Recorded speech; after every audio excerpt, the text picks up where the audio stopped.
কথা বলবো আমাদের প্রতিনিধি দীপক ঘোষ রয়েছেন টেলিফোন লাইনে। দীপক, আজকে কখন রয়েছে দ্বিতীয় মন্ত্রিসভার বৈঠক? কারণ আজকে কিন্তু একেবারে জল্পনা কল্পনা নয়, আগ্রহ তুঙ্গে রয়েছে সকলে। দেখো, 11 তারিখের বৈঠকের পরে তিনি যেটা জানিয়েছিলেন, বেশ কিছু ঘোষণা করেছিলেন। তার মধ্যে বেশ কিছু ঘোষণার মধ্যে ছিল আয়ুষ্মান ভারত, 45 দিনের মধ্যে বিএসএফ কে জমি দিয়ে দেওয়া, তাদের প্রয়োজনীয় জমি। তখন তাকে প্রশ্ন করা হয়েছিল যে গোটা নির্বাচনী প্রচারাভিযান জুড়ে আপনাদের মূল অভিযোগের জায়গা ছিল যে তৃণমূলের বিরুদ্ধে দুর্নীতির অভিযোগ ছিল।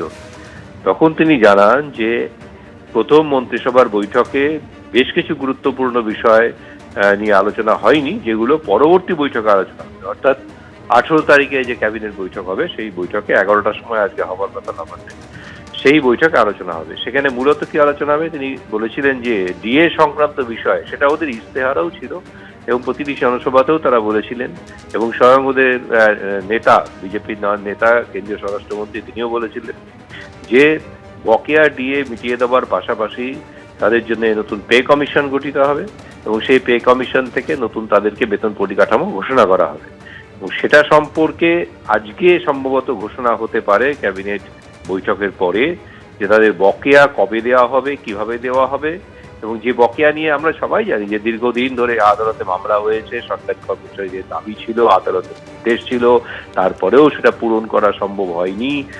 সেটা সম্পর্কে আজকে কি সিদ্ধান্ত তারা নিচ্ছেন এবং দ্বিতীয়ত পে কমিশনের ব্যাপারে তারা কি ঘোষণা করছেন, এটা একটা গুরুত্বপূর্ণ ঘোষণা হতে পারে। আর দ্বিতীয় ঘোষণা তিনি বলেছিলেন যে আরজি কর সংক্রান্ত, আমরা জানি যে আরজি কর সংক্রান্ত বিষয়ে ইতিমধ্যেই 3 জন পুলিশ অফিসারের বিরুদ্ধে ব্যবস্থা নেওয়া হয়েছে, তাদের সাসপেন্ড করা হয়েছে।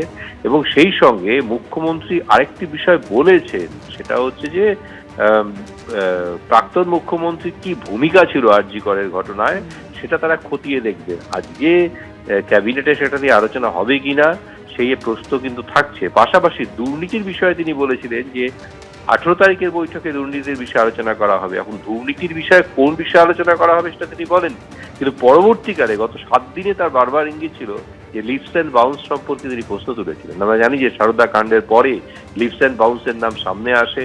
প্রাক্তন মন্ত্রী, আবাসন মন্ত্রী সিপিআইএম এর গৌতম দেব, তিনি প্রথম সাংবাদিক সম্মেলন করে লিপস অ্যান্ড বাউন্সের বিরুদ্ধে অভিযোগ তুলেছিলেন এবং যার কর্ণধার হিসেবে অভিষেক বন্দ্যোপাধ্যায়ের নাম তুলেছিলেন। পরবর্তীকালে মুকুল রায় লাগাতার এটা নিয়ে প্রচার একেবারে, অর্থাৎ একাধিক ইস্যু নিয়ে আজকের মন্ত্রিসভার এই দ্বিতীয় বৈঠকে আলোচনা হবে এমনটাই জানা যাচ্ছে। তবে অবশ্যই আজকে সকাল 11টায় মন্ত্রিসভার যে বৈঠক হবে, সেখানে ডিএর দিকে বাড়তি আগ্রহ রয়েছে রাজ্য সরকারি কর্মচারীদের।